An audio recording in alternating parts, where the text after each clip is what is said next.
Welcome to Red, White, and Blue. From the right, I'm Gary Polland. And today, I'm way to the left, I'm David Jones.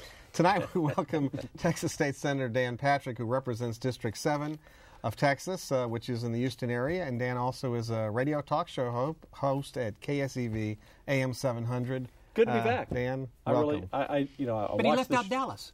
Well, we're on Dallas and San Antonio. We're also carrying San Antonio. I enjoy watching the show. I enjoy being here. It's always stimulating. So and it's good to be back. And you actually get to file for office soon in some re-electing Dan Patrick gamble, I guess it is. Yeah, I'll be up for election for all the Senate is up because it's a redistricting year. So we're all up again.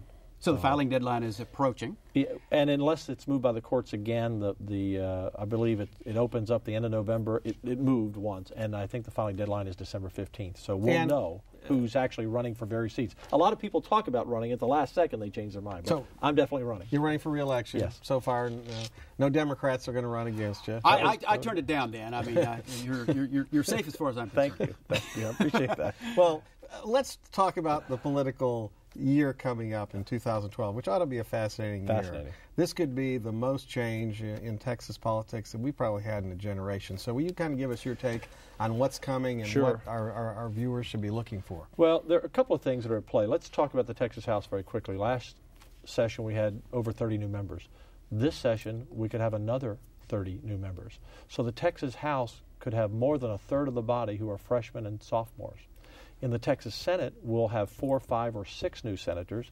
And since I was elected, it seems like yesterday, I've already had 3 sessions.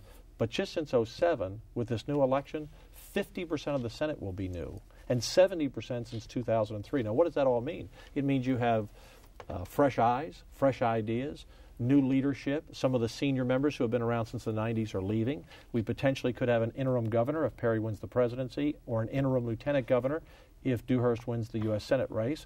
And so we could have a whole new team of leaders for a short period of time, and then those elections would be held in 2014 for the permanent positions. But that means we will know in March about some of these, about where these chairs are going to empty up in terms of lieutenant governor and whether or not we have a new governor.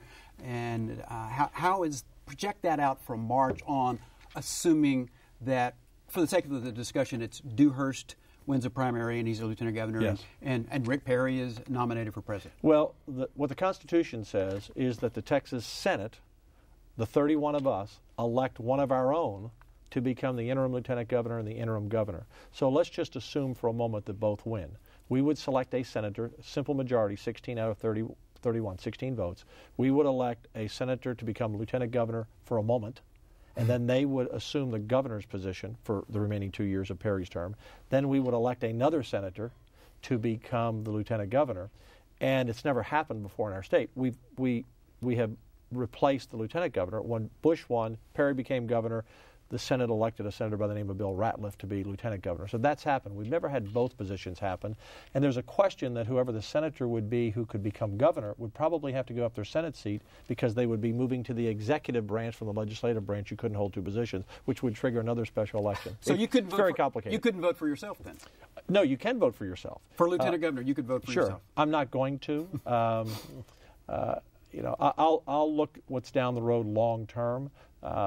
But for myself, I just want to be sure the Republicans select these interim replacements, and I say that not to be, not trying to be take on the Democrats. And that's sort of a given, Dan. Well, no, it's not a given. When Bill Ratliff was elected as lieutenant governor in 2001, when Bush won, Perry moved on. Bill Ratliff won 16-15, and Rodney Ellis suddenly became finance chair. And voted for Bill Ratliff. Well, they're secret ballots, so you would assume that. So we're a Republican state, and I work very well with my Harris County delegation Democrats, and I work very well with Democrats. Most of what we do is nonpartisan. But on the big issues, and some we're going to talk about today, there's a reason we have 2 parties. And the people of Texas are going to clearly speak again. We're a Republican state, we're a conservative state, and I don't think it's appropriate for Democrats to cast the deciding vote who the next governor is for 2 years or the next lieutenant governor, because that would go against the will of the people. So I've been going around the state talking with other Republican senators to encourage them to make it our Republican caucus. There were 16 of us to make that decision, and then hopefully it's unanimous and everyone joins. That could happen in the interim between, say, Dewhurst, if he's elected in November of 2012, between November, whatever, and the end of January, which means the present Senate, not the ones who are new, who've just been elected, would be making that decision. Yeah. And more than likely, that still would turn to your favor, but maybe not to you. Is that why you want the next Senate to make this call? Yeah, I think the next Senate should make the call because there'll be 4 or 5 or 6 new members. And if you're leaving, why should you get a vote to elect the person that I'll be serving under? So I think the new senators deserve it. But it's triggered by when Dewhurst would step down. And if Perry wins, triggered by when he steps down. You remember when George Bush became president, he was ready to step down early, but the hanging chads delayed that somewhat. So a lot of this depends on the timing and if both win or if one wins. I believe that our governor, lieutenant governor, will make sure our state is left in hands of conservative Republicans, and they'll make those right choices. Go ahead. Do you anticipate the next Texas Senate to be more conservative Absolutely. than the present one? Look, not that I triggered it, but if you go back to my election in 2007, I'm always rated as 1 or 2 in the top conservatives. Well, Glenn Hager was elected the same year. He's a top conservative. Robert Nichols was elected conservative, so that's 3. The year after that, Joan Huffman, who's a terrific conservative, represents our greater viewing area, elected. And last session, Brian Birdwell. So the last 5 Republicans who've been elected are all conservative, reflecting the mood of the people. This next election that we have coming up, you have 5 seats open, I believe. It's 5. And all of the leading candidates right now in the polls running for those seats are rock-solid conservatives moving over from the House. And so we will, for the first time in the history of Texas, not just have a Republican Senate, which didn't occur until the last decade or so, but we're going to have a conservative majority in the Texas Senate. And that's a big difference as it impacts the blocker bill. That will give us conservatives to block if we don't like legislation. It will give us, and of course I want to change that rule anyway, but we're going to have a conservative Senate. We'll have a conservative House because, look, the House had 101 Republicans last time, not because of anything the Republican Party did in large part. It was the Tea Party. They're the ones who got out in the grassroots and got those folks elected. So we're reflecting the will of at the end of the day, who's ever elected reflects the will of the people. I don't agree with virtually anything Barack Obama has done as president, but I have to admit he was elected because the will of the people in America at the time decided they were ready for him. It was about 60 million votes in 2010. Right. The collective of the Republican Congress that was elected in 2010 was only 40. So arguably, he still has, he has an argument to make that he deserves to be heard and that his policies need to be given a chance to work. Well, he may make that argument, but I think it's going to be rejected soundly by independents who supported him, moderate Republicans who supported him, and by some Democrats. At the end of the day, what people care about is their family, their job, and their futures. And they want the best person, Republican or Democrat, who they believe is going to secure our country, keep us safe, keep neighborhoods safe, provide a job, that their 401ks don't disappear, and that their children have a future. And today, I would submit that that's clearly not Barack Obama. I'm not sure which Republican it is. I mean, I'm a Rick Perry supporter. I don't know who will win the nomination, but I think the Republican will win the nomination, win the election. We have a lawsuit winding its way through the courts. I guess it's going to the Texas Supreme Court on school finance. Again. That's right. It's like, I call it deja vu all over again. Have we been down this road again? And I guess it's not unreasonable at this point to look ahead and say, well, what if the courts throw out the finance system again? And where do we go? I mean, schools have been asked to cut significantly this last budget, and I think they have 4%. And I think he famously said that the school budget should be competing with everything else. There's no guarantee for public education anymore. And here's the reason. And whenever I speak, I try to tell the truth so that people really understand whether they agree or disagree. Here are the facts. Here are the facts of our budget, which is about $91 billion a year, all dollars. About 57% is education. About 30-some% is health care, and 9% is public safety. 91% of our total budget is education, health care, and public safety. So if you have a budget downturn, which we had last time, and we're going to have again, if you have a budget downturn where you have to cut $15 billion, you can't avoid cutting education or health care. We decided we're not cutting public safety. That's our number one priority, keep you safe. So we're not cutting public safety. Even though crime is down and prisons are overcrowded with people who don't belong there anymore. Well, I would disagree on the latter. If you're in prison, you're there for a reason. But education, it is the most important issue. I've been vice chair of education for 2 years. I'm an education champion. I'm a public education champion. People, even in conservative District 7, don't want their schools overcrowded. They don't want their schools underfunded. They don't want their teachers underpaid or laid off. However, they want the schools to be efficient. They want, everybody is really struggling today. Either you're one of the 10% that doesn't have a job, or you're in the 90% that does, but you're worried you might not.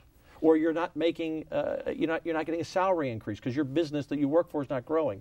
People understand that everyone has had to cut. And so our budget last session, and I led with other senators to be sure we restored money to education, that the House had actually taken more than the Senate thought they should, but we ended up cutting education 4%. We're still spending $36 billion on education. School districts, everything, in my view, should be zero-based budgeting. Every year, you have to come in, I don't care what department you are, and you have to tell me why you deserve this money. Because people can say, I want this, this, and this, but understand someone has to pay for it. The state government does three things. We educate, we medicate, we incarcerate. That's what we do. There are only three ways to fund it: property taxes, sales taxes, income tax. We don't have an income tax. We're not going to have one in the long term. So the only other two ways you can fund is sales tax, property tax. Because appraisals have been down, because property values are down right now, people aren't feeling that pinch of their property taxes going up, but it's coming back again. So you're still for protecting the interest of wealthy Texans. You have to, because as you know, how am I protecting wealthy Well, because Texans? our state product is $1.1 trillion. Yeah, how am I protecting? And you just said that we're at $90 billion. That's biannual Right. budget, I would guess. That means our tax that we're bringing in is probably 4% of state product. Other states bring in 6, 7, and 8. Your government, Dan, is leaving alone the wealth of the state that could pay for these kids rather than have them in 40 of an income tax member Are classrooms. you in favor of an income tax? Yeah, and replace the sales tax? Sure. Let's do that. Yeah, I don't think that most Texans would agree with you on that issue. Would you think most Texans would agree that state government looks pretty poor right now? When you couldn't get the dollars to pay for textbooks. Wait a minute, that's not true. There are waivers, thousands of waivers on class sizes. David, we fully funded textbooks. Fully funded. They didn't get the textbooks. money in time. Well, it's only because a Democrat filibustered, Senator Wendy Davis filibustered the session, threw us into July for 30 days, and therefore the Democrats delayed the funding to the schools for textbooks by filibustering the Senate. That's the truth. They didn't. Here's what the Democrats didn't do. They didn't leave 6 million adults and 1 million kids uninsured. We're the biggest population of uninsured people in the United States. They didn't fail to regulate Medicaid. We have $179 million that's been recovered from Medicaid fraud. We're the biggest state for fraud in the Medicaid system in the country. Somebody has to answer for all of this loss of dollars and all of these problems. How about the Who is it other than Republicans? How about the crooks who are defrauding the people of Texas by taking Medicaid and other government program money that they don't deserve? Look, there are 31 senators, 150 House members, there's one governor, and there are state agencies in a state of 25 million people. We don't have the money to hire enough watchmen to watch everyone. We do the very best we can. We try to screen everyone we can so there are no thieves out there. But what really offends me, David, is we have enough money in our state and in our country to take care of 4 groups of people. Children, who I believe all children who are in need should be cared for, because they should not be held responsible for idiotic and irresponsible adult parents, and we have a slew of them. Even those who came here illegally? Every child deserves to be taken care of, okay? Yeah. Every child. I don't believe in in-state tuition in college for those who come here illegally. But if there's a sick child on the side of the road or a sick child in the home, I don't care if he's here visiting from Greece, however he got here, if he's an American citizen, we have the money to take care temporarily of those children. Secondly, we take care of our veterans. When they come home physically and mentally challenged, we need to help them. People who are truly disabled physically and mentally, who can't take care of themselves, and seniors who don't have a family safety net, who have worked their whole lives and need help.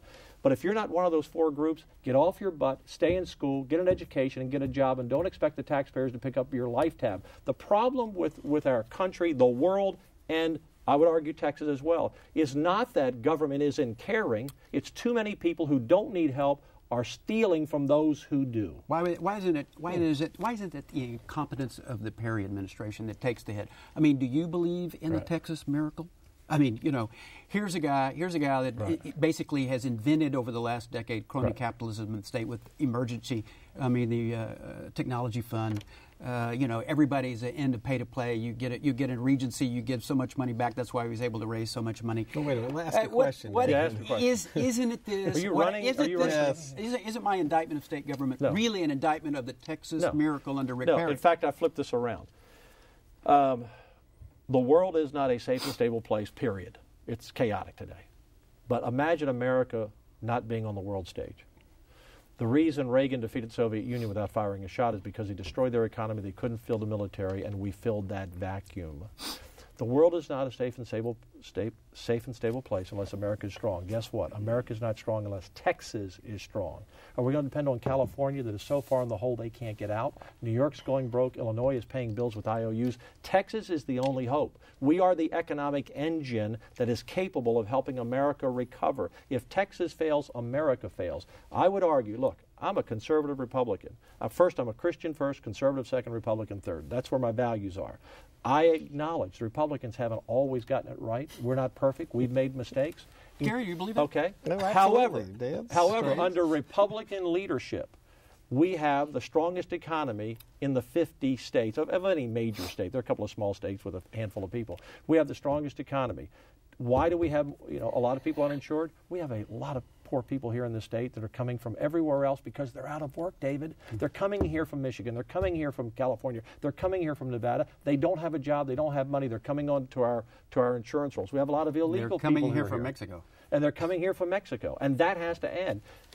Look, if I were running for president, I'm not running for president. It's not too late, Dan. No, I was going to say I would say to the American people, I'd look in the camera and I'd say, like it is. I will secure the border in 1 year, or I will step down from office and my vice president will take over.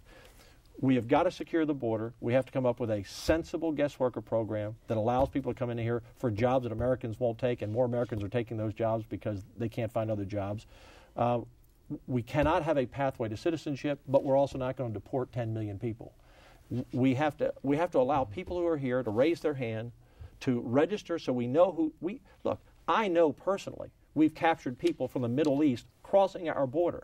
These people could be carrying a nuclear or chemical weapon into downtown Houston. We must secure the border to protect our citizens, number one. Secondly, if a person wants to come here and work, if there's a job for them and they come here legally, but they can't bring 5, 6, or 7 family members that we have to educate and medicate. We can't do that. Can't afford to. On our high-end visas, if you come here from Canada or Norway or wherever as an engineer or India, we let you bring your immediate family in, but we don't even let you bring your older children in, and you surely can't bring your cousins and uncles in.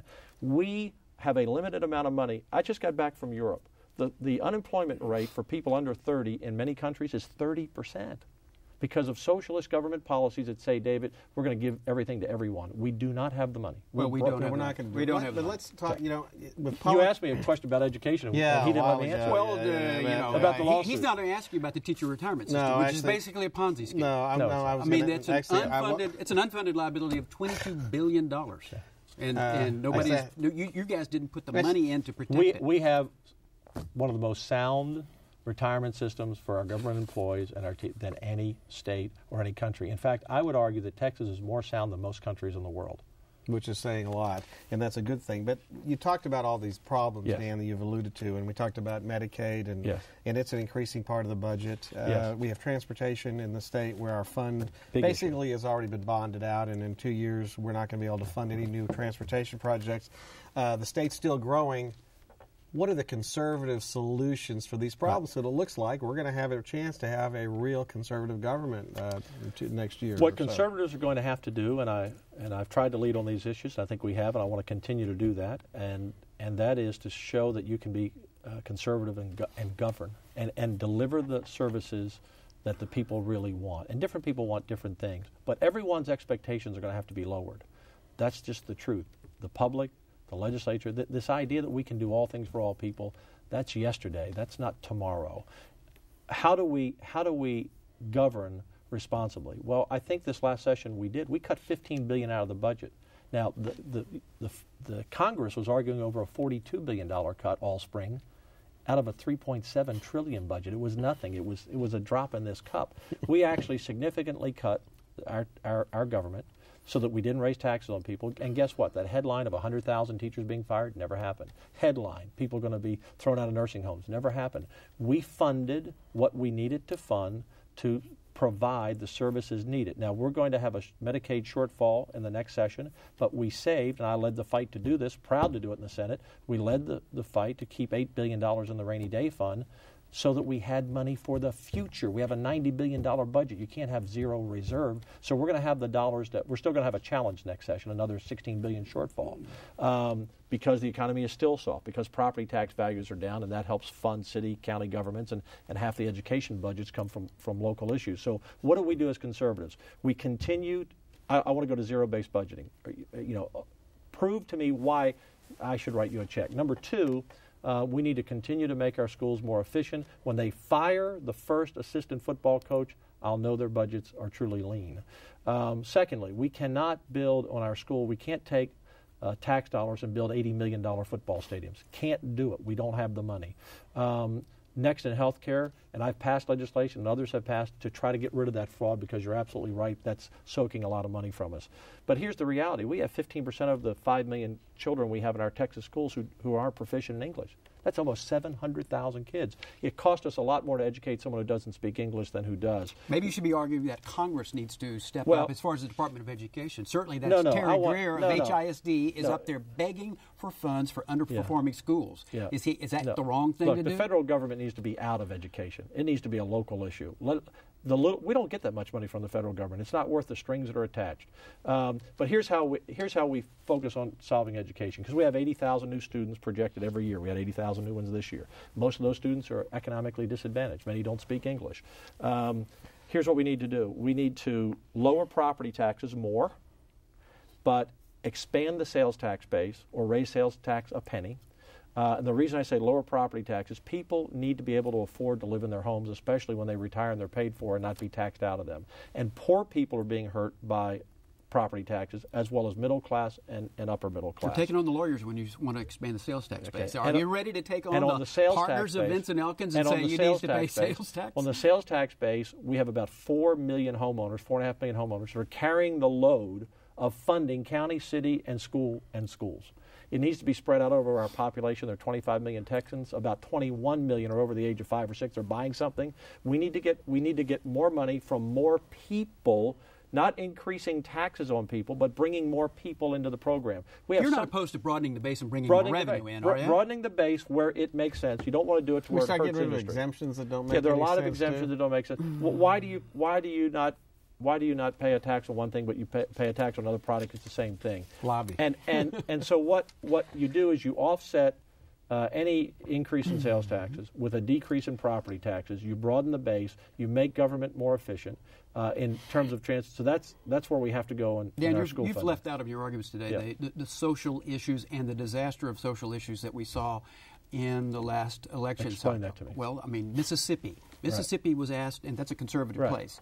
They were asked to endorse personhood as part of their constitution to protect embryos. It was slaughtered.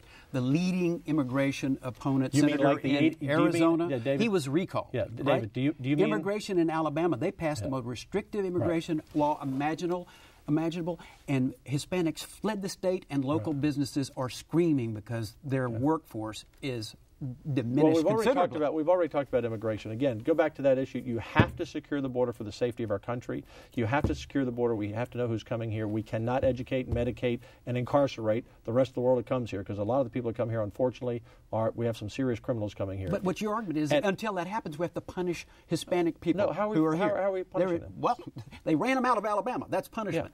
Look, I'm not even going to go down that Actually, road. what I would like you to comment on, David, I did have a good question in that long response about the personhood definition failing in Mississippi, and there's an explanation for what happened there's there. and I don't serve in Mississippi, but from my reading of the bill they passed, it was a bridge too far. They had so much in that bill that even some conservatives rejected it, and Haley Barbour wasn't totally in support of it as well.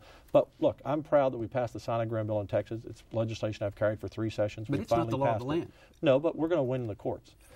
Fifth Circuit has said the injunction is okay. We're going to win. And then the Supreme Court said the injunction is fine. The law is not in effect. We're going to win in the Supreme Court. Secondly, we defunded Planned Parenthood. Pretty much from the abortion industry. Planned Parenthood likes to make this case, well, we're looking at women's health. There's not one mammography machine in the entire Planned Parenthood network of clinics. It's a joke. They make their money from aborting children. And when you say, a bill got slaughtered in Mississippi, we have 80,000 babies a year that are slaughtered in Texas by being aborted.